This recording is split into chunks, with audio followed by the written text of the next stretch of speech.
am your host, Audrey Neff, and I am beyond excited about today's episode. I have the one and only Dr. Sheila Barbarino with me today, who is one of my absolute favorite human beings in the entire world. But in addition to that, she is, of course, world-renowned plastic surgeon.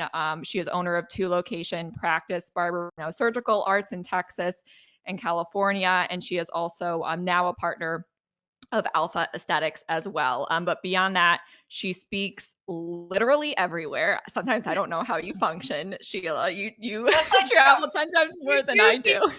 It's like you're head for head with me, which I think is crazy. Yeah, certainly close. I'm not nearly at your caliber yet. But she speaks everywhere for MERS, Galderma, Benev, a ton of companies.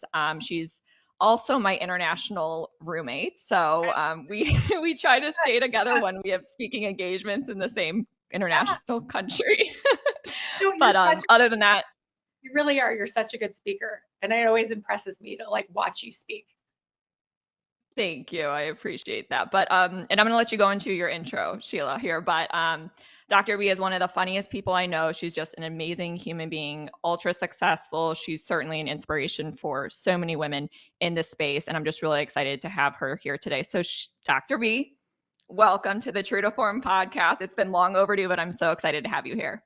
I'm so excited to be here. I have watched your podcast, and I think, obviously I love you for so many reasons, but this I think is truly an impressive podcast because it's really, you could tell it's a labor of love for you, and you're really selective about what you talk about and who you bring on. And I think those make the best podcasts, obviously.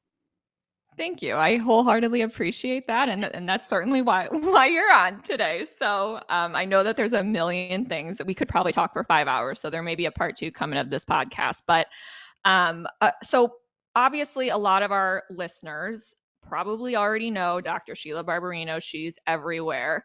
But I think it's always really cool because I think something that a lot of our listeners maybe don't know about a lot of the guests I bring on are like what led them here into this industry and kind of your background and journey. So I actually I would love it if you could go into a little bit of your background and what eventually landed you in the medical aesthetic and plastic surgery industries. Oh my gosh, that's such a deep question. Gosh, way to start light, Audrey. It can be high level. I just so our audience can get a little bit of taste for your background, and then we'll dive into a couple things. Okay, so higher level. So I started off as oculofacial plastics, and as many of you know, in residency, plastics and oculofacial plastics, any sort of plastic surgery starts off, ENT, plastics, all of them. We all start off with reconstructive as our base in residency. And, you're helping people with medical problems and medical situations. And one thing that I really noticed about oculoplastics is that once we started making people look better, they started feeling better, regardless of anything else. And I just thought that was such a special relationship, and it's so my speed because I love it, and I love any industry, and that's the reason why I originally went into ophthalmology, was because it's constantly evolving. It's like the latest trends. There's always something new. There's always a new laser. There's always a new technique. There's always something new going on in our industry. And then to add on this, you have healthy, fun patients that they feel good and they take care of their families better. They take care of their kids better, and they feel so much better about themselves. It's such a gift to be able to do that on the daily. Yeah, I love that. And that's a common thing we hear is this industry. And I love how you put it. They're just happy, fun patients because you're making them feel good about themselves. And everything in this industry is a trickle down effect. And so that's something I love about this industry too. And I'm sure you're never leaving the industry, and neither am I.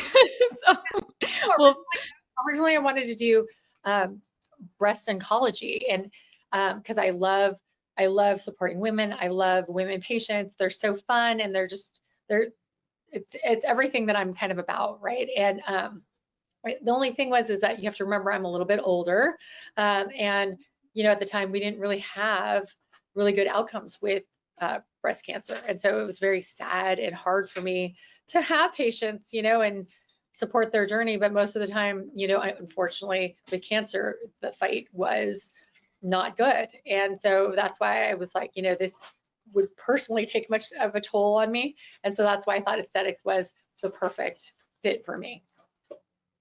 Yeah, I love it. And so now that we have a little bit of background, which I think it's really cool to hear, and something I love about bringing guests on, especially people that I'm really good friends with, I always learn new things about them. So that's why I was really excited about this episode. But so to fast forward to today, you obviously have Barbarino Surgical Arts. You have 2 locations. So when you, let's call it, came out of your residency, fellowship, everything, did you initially think that you were going to become an entrepreneur, and what led you to actually opening up your own private practice? So funny. Yes. No, I did not think I ever wanted to be in practice for myself. I thought I was going to do university and I was going to go work for somebody else and the usual. And then what I realized, and what a lot of entrepreneurs realize, that you know, you learn all of these great things from your mentors, and then when you move on from them, or you go to another practice, or you know, they retire, and you like the way they did certain things, and then you're at a practice that doesn't do it that way, you're like, wait a minute, that was the right way to do it, and that's how it should be, and you really want to do it that way. And what's really nice is that all of a sudden you go through all this schooling, and all of a sudden you get kind of a second win, like, oh my God, I can create anything I want to with my practice, and I could make this practice that's kind of makeup and hair and vitamins and skincare and surgery and lasers, and you can do all of this under one roof. And all you have to do is really, you know, have the confidence to give it a try. I think it's just, I think that's what was really exciting about opening up my own practice. And that's really why I did it, is because I wanted to create my perfect practice, like where I wanted to go for plastic surgery, or where I wanted to go to get my, you know, neuromodulators and fillers and stuff like that. So that's why I kind of went on my own. But do I like the business day to day? No, you know, the HR part, the, you know, paying for, you know, X, Y, and Z. That's, you know, that's the hard, boring stuff, right? So, but I wouldn't trade it for the world, because we get to bring in, you know, new technology every day. There's new skincare every day. There's new techniques that I try all the time. It's just such a wonderful industry to be in. Yeah, I love that. And we'll go a little bit into more detail in a couple of things I was writing down. So I love what you said, you needed to have, or you eventually had the confidence to give it a try. And I think for a lot of It's like the people, and first you time can have, you do it, right? Like it's so scary, right? Like the first yeah, time you do anything, you're like, oh my God, like what if I fail, right? There's always that. yeah. And higher the risk, the higher the reward, of course. Obviously, starting out, and you'd be, you know it because you've done it, and then you scaled your practice, and then became a part of Alpha Aesthetics, which we can certainly get into at some point in this episode. But yeah, it's almost like imposter syndrome too, because you're doing something that you've never done before. But the people that can make that leap and do it are the people that certainly reap the benefits. And obviously, you've done a phenomenal job building an immensely successful practice. It's been so cool to see you grow over the years and expand your international brand too, which is probably a whole nother thing that we could get into. So you talked about you don't, or the things that are a little bit more challenging are like the HR aspects and Yes. managing a team. So I Nobody want to wants go into this. I want to go into this a little because I know everyone has the same challenges of most people in this industry. So what would you say are like the biggest challenges that you learned once you actually became your own business owner and entrepreneur in terms of managing a team? Oh my gosh, where do I start, Audrey? That's like such, it's so, God, what, I think the hardest thing is obviously, you know, you want to be close to your staff, but you can't be too close to your staff, right? Yeah. And then um, I also think people, especially in the aesthetic industry, they come in and they think that you're gonna, you know, they think you're fun, and they see the practice and they think it's gonna be fun all day, and we're gonna sit around and, you know, get treatments all day and drink lattes and, look really good, but it's work at the end of the day. It's a Yeah. lot of hard work and a lot of hard hours. And, I always say, it's blood, sweat, and tears, but they're worth it because all of our patients are so happy. And I do think that the one thing that I think I learned during residency that's really served me well is I had a attending that was like, oh, Dr. Barbarino, just always remember that, every day you have to be better, because if you're not better every single day, there's going to be someone younger, smarter, and better looking that's going to be right there to like take your place in a heartbeat. It really is an honor to treat a patient. They can go Yep. anywhere and they choose you. So, you need to give them the best. And that's really why I became a thought leader or key opinion leader, is because Yep. I wanted to get my hands on everything before everyone else. Because the thought of, oh, so and so down the street has access to a product, or a laser, or whatever it is that is better than what I can offer them at the practice, breaks my heart. Like, they could go there because they have the opportunity to have that procedure or whatever. And so if I can't bring it into my practice, that makes me almost feel sorry for my patients. So I have to have it for my patients as well, especially if it works well and there's little downtime and it gets them the results they want. Yeah, no, I love it. Anyone who knows you knows that that's definitely a niche of yours. You thrive in the environment of just being really constantly on innovation and learning new techniques and bringing new things into your practice and being out there worldwide speaking on all of these things as well, and just becoming this really highly respected global educator, which is certainly what you are. I mean, I love listening to you speak, and obviously I'm not a clinician, but you're a wonderful speaker, and you're just full of so much knowledge, and I know so many people learn so much from you every single day. So if we start talking about, because if we go back now to when I was talking about managing a team, talk about, because anyone who, and we're going to get into social media at some point in this episode, because I definitely wanted to talk about it, but anyone who follows Dr. B on social media, you could tell like she's built this really amazing culture with her team. Like, the reels they create together like make me want to go work at your practice. Like it's like They're so fun. contagious. So talk about the culture at your practice and how you've instilled this and built this and developed this amazing culture where like employees want to come to work. They want to come to Dr. B's practice, and then just talk about your culture, because culture is obviously the biggest thing when it comes to employee and team retention and just longevity of them wanting to stay at your practice and not leave. So I think one thing that I really try to convey to them is that we're all in it together. Like, I will never ask them to do something that I won't do.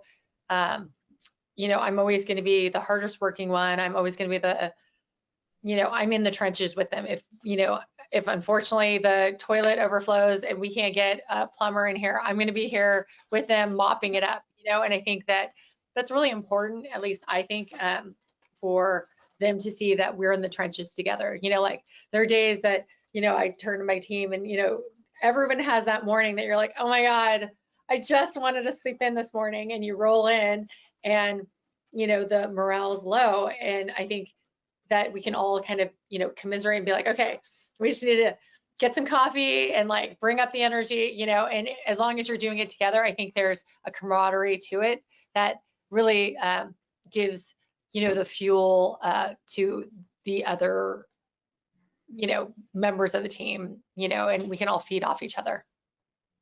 Yeah. I love that. And I love specifically what you said. Well, there are three things you said. You're in the trenches together, you're all in this together, and this is what I love about you. And I'm going to reiterate this because I wrote this specifically down. You would never ask someone to do something that you wouldn't do yourself.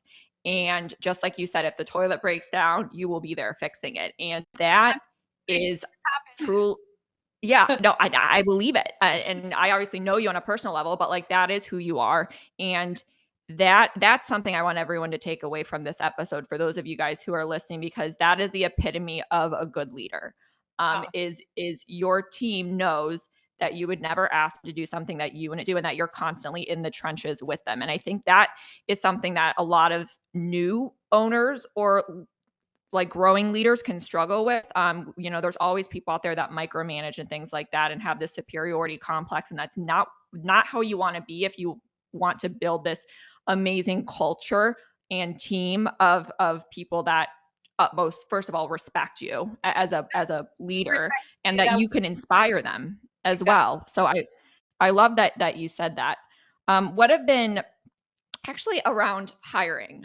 I'm curious. How actually, for our listeners, so they know, how many team members, staff members do you have total? I think that'd be interesting to hear. No, I run it lean. So I'm Yeah. not super. So we have four, and then we have two, three here, and then two, five. But including myself, I guess. So five or six, depending if you count me. So yeah, I mean, I run it lean. I have two in LA. I have three here. So I have had bigger teams, and I'll be honest, every time I beef up, I think that oftentimes what happens is that I just don't know it's not as efficient. Like, Yep. I don't know what anyone's doing because everyone thinks someone else is doing it and then somebody else is thinking, so like if everyone has their own task or their own lane, I guess for me, it's been easier for me to, and one thing I don't, how you said like manage, one thing I always, when I interview people, I try to explain to them that I don't want to manage them. I don't want to babysit. The patients like it too, because then they feel like they're close to the staff, right? They could just give so-and-so a call, or, oh, I need to talk to whatever about, the financials, or seeing you next week, or, everyone knows what everyone does. I think when you have so many people, kind of are intimidated by a huge staff. How do you feel about Yeah. it? Have you heard So both arguments? no, so I like that you said this. I didn't realize how lean you actually operated in terms of team. So, and I'm sure a lot of people that are listening to this episode are like, wow. So between two locations, it's around 6 people, including you, Yeah. right? So that's unique. First of all, the fact that you've even scaled to two locations with such a tight knit small team. And you said it's been really successful for you. And just like you said, there's other people that they think having a bigger team works for them. And obviously, this depends on what your scale and growth goals are in the business. What you want that future state of your practice to look like. But I didn't realize how lean you operated, and that's really effective too. And it just comes to managing overhead and all of these other costs and expenses that you have. So, would you say that managing or keeping a team as lean as you have? Do you think that going back, would you have, I guess, did you ever have doubts around it? Because obviously now you're partnered with Alpha Aesthetics, which I want to go into next. But I've hired other people here and there, and one thing I never do is I never pass up a good opportunity to hire a good person. So I think that's yeah, another thing that, so like when I'm really passionate, and this from knowing me personally, like when I feel really passionate about somebody, like I don't care if it offends people. I don't care if it costs me a lot of money. I don't care if this person I think is going to be a really good addition to my team. I make it happen. And whatever that means, right? So like I said, I've had up to, I think, 14, 15 people at a time. But then, like I said, when you start seeing people not be effective, yeah, when as you said, I travel a lot, sometimes when the cat's away, the mouse will play, and I just, if that's if I can't be away and trust that everything's going to be run the same way, then that's when I start leaning it out. yeah, yeah. And I think It's that almost like, everyone should do that in their practice, is kind of look 360 and kind of say, is this person as effective as they should be? And kind of coach them to be the level that you need them to be, or else it brings everybody else's energy down. yeah. No, I love that. And it's almost like trimming the fat, kind of like that's kind of what I think. And that is a good piece of advice to give people, is how productive are all of your team members and things like that. And something that caught me that you said was, because obviously you travel a ton, and I feel like a huge tell of when you've built a really, really amazing and successful and resilient and sustainable business is when you can leave your business and things still can still run smoothly.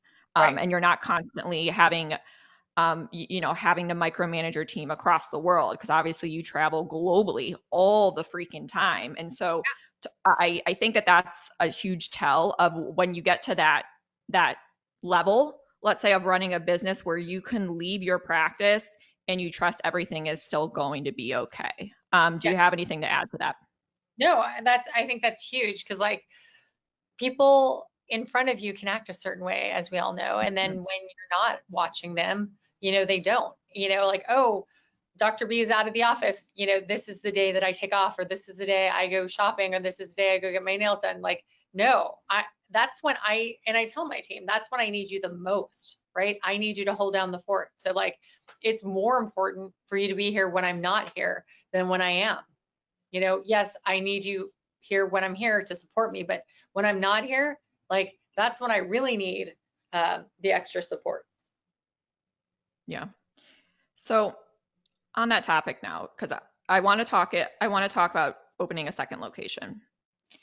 How long after your first location did you open up your LA office? So believe it or not, I started in LA and I had a Okay. huge there, and I had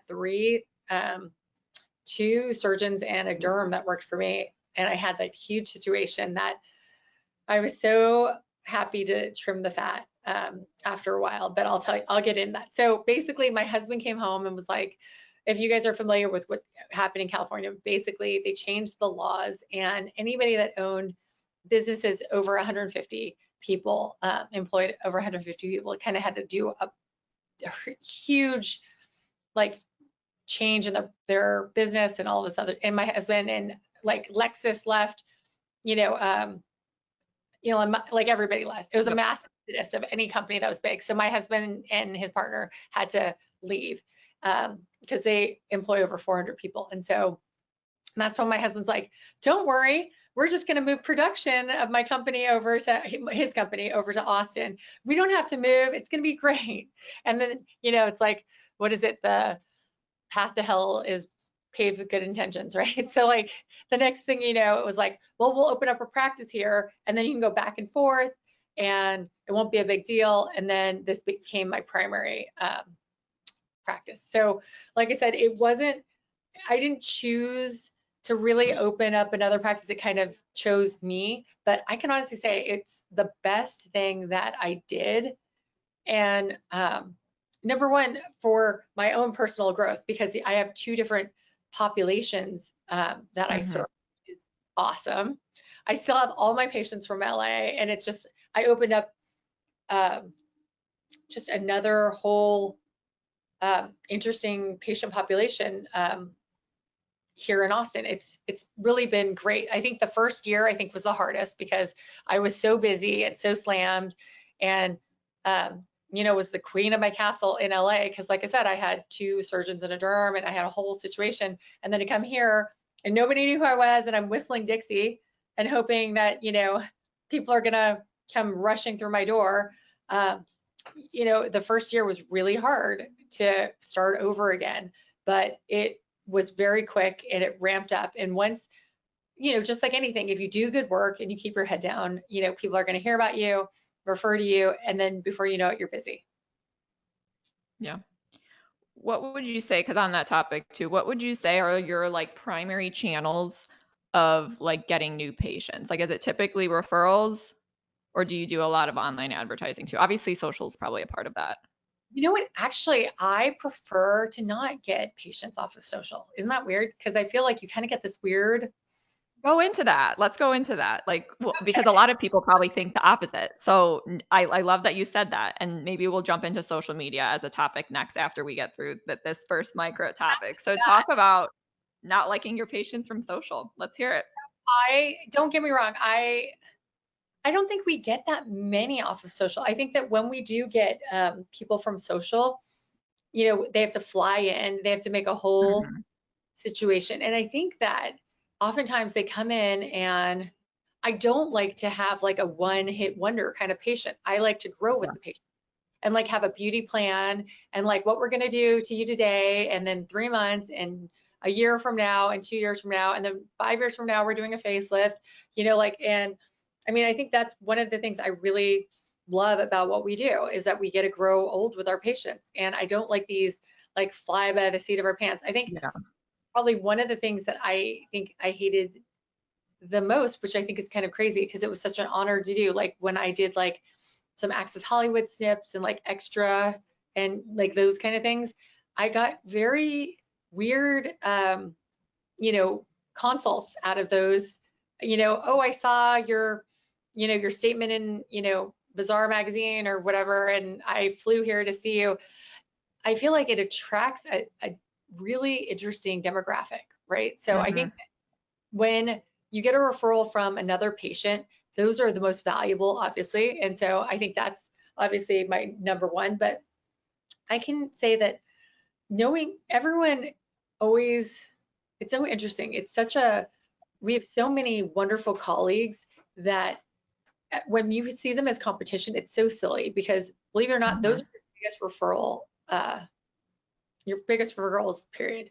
I think my favorite patients in both of my practice, I can honestly say, were referred to people that I met at conferences or colleagues that I know for years speaking on podium with.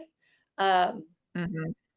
they, patients have move around a lot. Some people were in New York and now they moved to Austin, or they went from, Washington and they wanted a referral and a friend, referred them to me. Those are my best patients ever, and that I think is like my favorite channel of, but people also forget like my hairdresser refers to me a lot. Yep. My nail person refers to me a lot. My makeup person, like my glam squad, it's like, be nice to everyone for many reasons, but honestly, they end up being your surprisingly the best referral sources. Yeah. And I'm very glad you brought that up. And you said something around like, don't view people as competition. Like just because they're in your local area and they're doing similar things, like this industry will grow a lot faster and our practices will succeed a lot faster if we all just collaborate together because there's enough patients to go around for literally every provider and everyone has their own unique approach to aesthetics or surgery that they take. So if we go down this route now, because obviously I know you, but you get referred a lot of complication patients, right? Yeah. Like that's a large part of your clientele and your patients. So go into that. Like what are typically what your referrals are? Oh my gosh. It's so crazy. I haven't seen so many complications, and I think it's just because there's been such an influx of so many providers Yes. entering the market. Um, and I think it's because I've written papers on complications and I speak on complications and all of that. Um, I think it's great that young injectors and young um, practitioners are learning all of these things. But yes, when you get yourself in too deep, it's good to know when to say when, and when you bring a complication to me, or if you call me about a complication, or you bring a patient over to me, I will help you through it. And I mean, I think they're just being smart, right? So I think, I mean, I've seen thread complications, I've seen Miller complications, I've seen everything under the sun, laser complications. And believe it or not, some of them I've never seen either, but we get through it together. It's when you're bouncing ideas off of somebody that's more experienced than you, believe it or not, you both grow in so many ways. Um, and I love it. I mean, I think uh, it's so funny because there's always the phone call at the desk that's like, oh my God, Doctor so and so is calling you. Something's happening. Can you come talk to them? And honestly, those are probably my favorite days. And they're like, oh, do you really want to deal with that, Dr. B? And I'm like, it's fine. We always figure out the cost. We always figure out the money. We always figure out all that later. But right now we have a patient that is having a problem that we need to help. And I think, like I said, there's some that I've seen and I'm like, I can't unsee them. Like they are crazy complications that I've never seen. But oftentimes my colleagues and the patients have been kind enough to let me use them for lectures when I, travel with you and, go to all the conferences. And they've been some of my most interesting lectures. And, it always makes me think further, like, oh, am I doing it right? It makes me reassess how I'm doing fillers, how I'm injecting threads, how I'm, doing all of the things that I'm doing. So I think it's really, I love what we do. And I think complications are just something we all need to learn together on what to. Yeah. And complications aren't going away. And just like you said, there's a lot more complications now. As the industry grows, there's just going to be more complications. And a lot of times it may be whether it's the fault of the provider or a patient that didn't disclose something, whatever it may be, they're certainly here. And we all, Sometimes it's not even the provider, it's just yeah, the provider didn't know. But I also, what I think the worst thing is that there are these providers that try to hide their complication. And I think that's the worst thing, right? Because it's like, yeah, you're not helping anybody. You're not helping the patient. You're not helping yourself to learn more. And in addition, that patient is going to end up somewhere else at some point. yeah. And whether you look bad or whatever the case is, like, I think it's better to share. I think if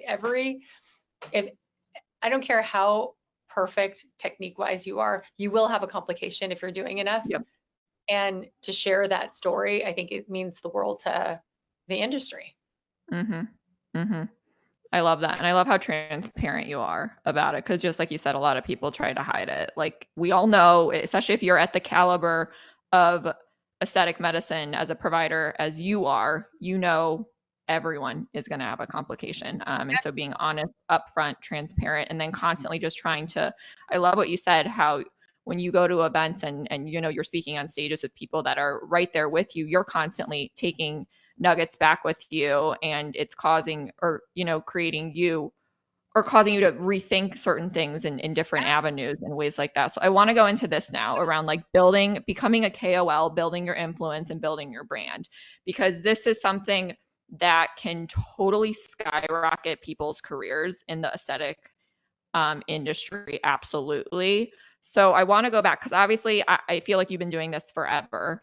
But obviously there was a point in time where you weren't a KOL, you weren't speaking and all of this. So I want to go into this now that we kind of brought it up, because I know a lot of people that listen to this podcast are interested in kind of or having a goal of perhaps speaking on stages, becoming a KOL for brands and things like that.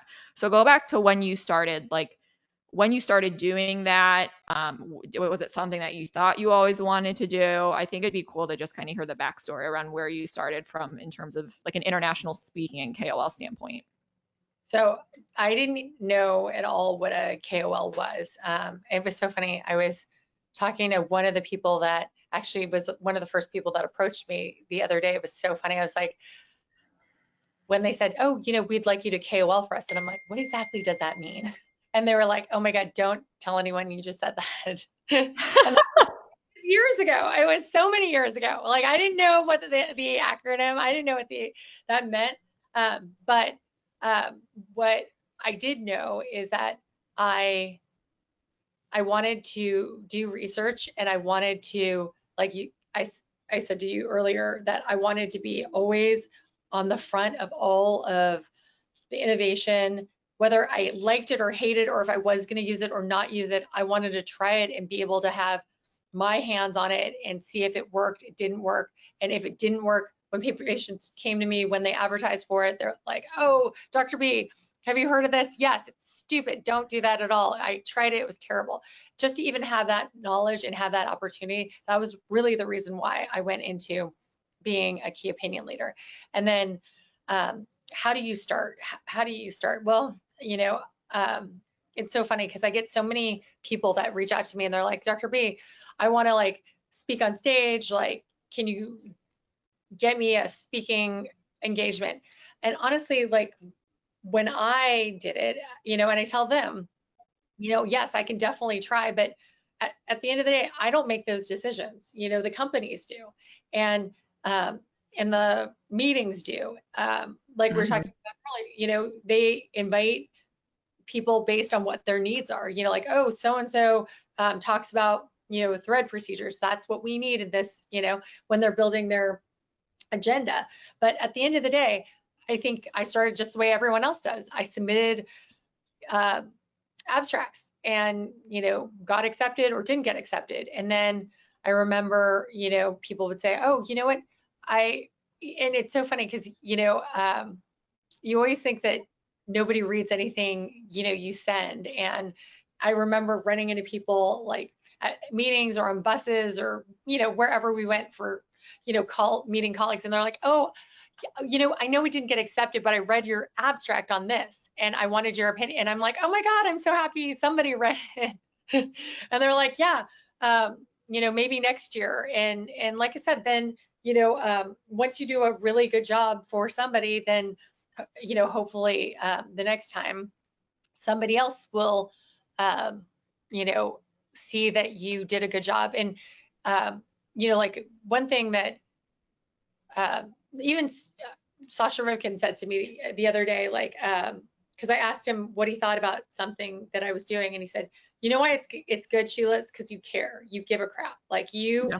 care about, bringing your A game every time. Which is true. Like I always want my lecture to be better. I want it to be even better, than last time, and I want it to be good, and I want people to laugh, and I want them to take something and learn something and apply it to their practice. And I want to move the aesthetic bar higher. And I think always one thing that I see young KOLs do that I think is a real KOL killer is I think to KOL for a company that they don't use the product all the time and they're misleading with what they're saying. So Mhm. they're just so excited to be asked to speak that they're like, I'll take it, awesome. And they're like, yeah, but I don't really use that. And that's when you look, like you don't know what you're talking about. And who wants Yeah. a speaker that doesn't know what they're talking about, right? Mhm. And I think that that's one thing that young KOLs I see often get themselves in trouble, because they want to Yeah. speak about anything, anybody wants to pay them, anything anyone signs them.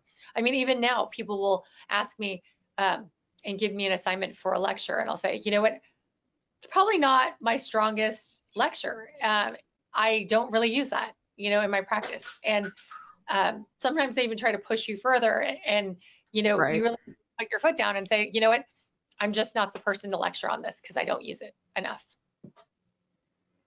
And I've taken a ton of notes, but to reiterate, something I love what you said is to have success with becoming a KOL and building your, personal brand, which is really what it is at the end of the day. You said, you care. And knowing you as a human, I mean, gosh, I remember when we were rooming together in Paris when we were both speaking at MCAS, and it was Sheila and I were like in this tiny little, because the rooms are so small there together. We got the And big presidential suite, like we like splurged, and it was a shoebox. That was so crazy. the We thought tiniest room ever. we I were slept on a bed that came out of the wall. yeah, But to to add on this topic, the reason I wanted to bring it up is I remember in the room Sheila would be rehearsing her lecture to me and then asking for feedback. And I remember that very specifically about you because you care so much. And Dr. B is always asking me for my feedback on her. And I'm like, first of all, you're the expert in your territory. So I can't even give you feedback a lot of the time. And I think you're a phenomenal speaker, but I love how much you care. And because I feel like once you get to a certain caliber of speaking and you're just this global KOL, you speak everywhere, you've built it, you've done the hard work and you're there. That's when a lot of people can start caring a little bit less or get a little bit of an ego or a superiority complex of, well, I'm at this level. So, now it's just kind of, I can think I'm, God's greatest gift or whatever it is. And I love how much you still care. Like you really care about what you're speaking about. You care about improving. And I love what you said. People will ask you to talk about certain topics. And if it's a topic you're not 110% bought into or something that you use all of the time and can actually speak to the efficacy of it, whatever it may be, you say no. And yeah. just like you said, that's a lot of people don't say no because they just want the opportunity to get on the stage and speak. So I love that about you. Oh, well, And then something. my friends, right? Like I look at my friends and I'm like, ugh, like, gosh, I love them as a person. Do I trust them as a key opinion? Like, would I buy that product because I know that they have in the past spoke on things that they didn't feel strongly about, but because they were paid by whatever, and Yep. they spoke about a product. So that means that I'm less inclined to like get on board when they speak about things because, are they really getting those outcomes, or are they really just saying that because they're, a paid speaker for the programs they're hosting? Yeah. Great points. And this is also something I want other people to take away is because building on that, how you'll say no to certain topics. Like everyone, when you are, if you are trying to speak in this industry, you have to find your niche. Like you have to find your little areas of expertise that you can bring to the table and share your unique approach. Because all of us speak on different things. There's only certain things I will speak on. There's only certain things you will speak on. And figuring out what those little avenues are, what those topics are, and obviously that can evolve as you advance your career over time and advance your skill set and all of these things. You need to figure out what those are and then really hone in on that, because that's when you'll start seeing success, because people are also attracted to people that are just immensely passionate about whatever they're talking about, not just talking about something because they're getting a check after they walk Right. off I stage. always tell, like, like I said, young speakers all the time, they're like, well, what do I submit as an abstract? And I'm like, well, what do you do every day? Yep. What what makes you different than the gal down the street or the doctor next door, right? Like what are you Mm-hmm. doing? And like they'll say like, oh, I'm doing blepharoplasties every day. Well, how is your blepharoplasty any better than the person, next door? And they're like, oh, the guy next door does that. Like, it's so dumb. It's so terrible. And you're like, that's what you talk about in my Mm-hmm. practice. When I do a blepharoplasty, this is how I do it, and I think that's, like you said, it's honesty. And I think that there are a lot of times people speak and they don't give their like secret sauce or their little nuggets. And it's like, Yeah. that's why people come to hear you speak. Why do I come, hear you speak? Because you're going to give me those two or three things that are really going to help me improve my practice management or my social Yep. media or whatever you're lecturing on, right? So like, um, that is, worth going to the conference in itself. And that's what people want to take away, and everyone always says, well, how do you know what that is? And you just have to ask yourself, like, what am I interested in? What would I like to see when I go see Audrey speak about social media? And then that's what I speak about. Yeah. No, I love it. And it's great advice for everyone. And everyone should be taking this to heart too. Like if this is a goal of yours, you've given really, really great advice that everyone should just think about if they're thinking of taking that step forward and they want to eventually start speaking on stages. And yeah, you start small, like you're not gonna get to 100 in a week. Like it takes years and Yeah, years and years to build your reputation in the industry. everybody wants it. Yeah, But it's like the total millennial, right? They're like, okay, well, I spoke at the last, meeting. Now I want to speak like at five more, and it's just you gotta pace yourself, right? It's like you don't mhm, want to do that. You want to do a really good job on the one thing that you're doing, and then, yes. right, like don't like until I got really good at the practice in LA. That's why I felt comfortable opening the practice here in Austin. Hmm. And I love that. And that's applicable to anything with your craft too, or advancing skills is get really good at one thing first, and then Yeah. you can branch out into other things. And it's baby steps. Like just when you start, if you want to start using this concept to speaking, like I remember when I first started speaking 7 years ago. I've been speaking for 7 years. There was only one topic I would speak on, and now it's evolved into 15 different ones, but things that I wholeheartedly believe in and have developed over the years. So I love that you brought that up, and on the speaking thing too, because something else, obviously, and I want to go into this is the networking aspect of it, and we all know the saying that your network is your net worth. And something that's really, really amazing, I think, about the public speaking, and once you do become like a global speaker and things like that, your network expands. And obviously, you met John Wheeler through the speaking circuit, and obviously you're a part of Alpha Aesthetics now. So talk about this now, because obviously, this incredible opportunity came to you with an incredible person. You and I are both, very dear friends with John Wheeler. But talk about what opportunities have come from, becoming a speaker in the industry and building your influence over time. So I have to tell you, there's always, it's so funny, how everyone says, don't burn any bridges. It's so Yeah. true.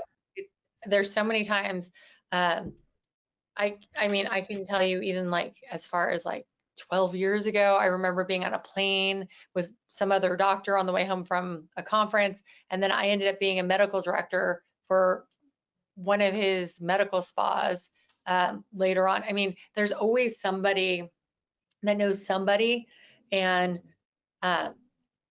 so I met John Wheeler on it was a business management, practice management panel. And it was so funny. I was speaking about kind of how I ran my practice and my small practice and how I grew it. And I'm super busy and I love being busy, and that's my thing. And I want to hire more, but John was kind of talking about how he grew the aesthetic center, and then there was another guy who just basically bogarted our whole panel.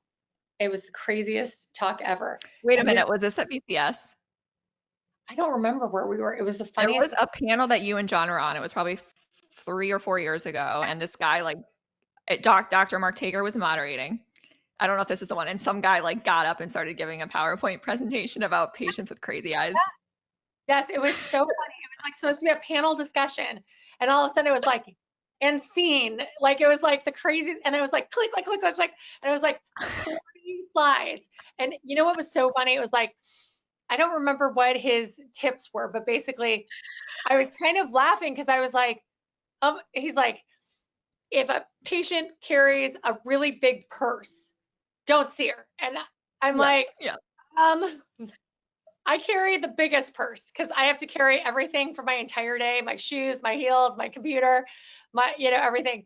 And then he was like, if a patient holds the mirror, like it was so crazy. Yep. It's both of us were just kind of like what is happening? We don't. If you were there, yes, it was the craziest thing. Uh-huh.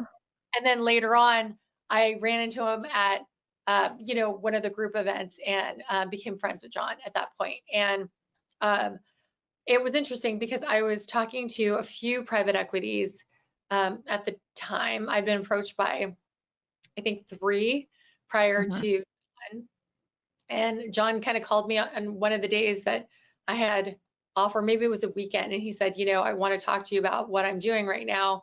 I'd really like you to get involved. And it was not a decision I made lightly, but I do think that, and you and I just kind of talked about it right before we got on, that our industry has changed tremendous amount in the last couple of years. I've never seen, I've been in practice for 18, 19 years now, and I can honestly say that I've never seen this many changes in our industry so quickly in such a short time span, that it honestly does kind of scare me a lot.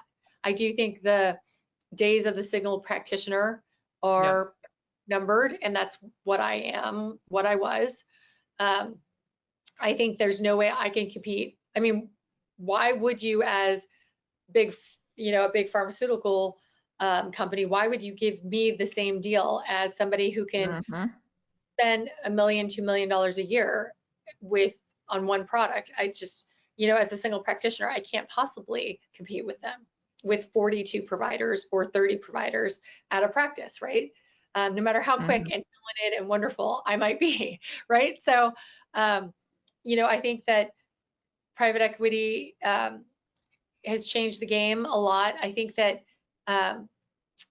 just the economy has changed the game a lot. When we were young, or when I was young, you're a lot younger than I am, but the retirement plan was that as the older doctor grew older, he would sell his practice to the younger doctor in his practice, and then that younger person would take out a $10, $20 million loan and pay it to the older guy so he can retire and then would take over the practice. But now that's not the case. The younger doctor does not pay out the older doctor. He kind of starts his own practice, right? So it just doesn't work the way it used to. And,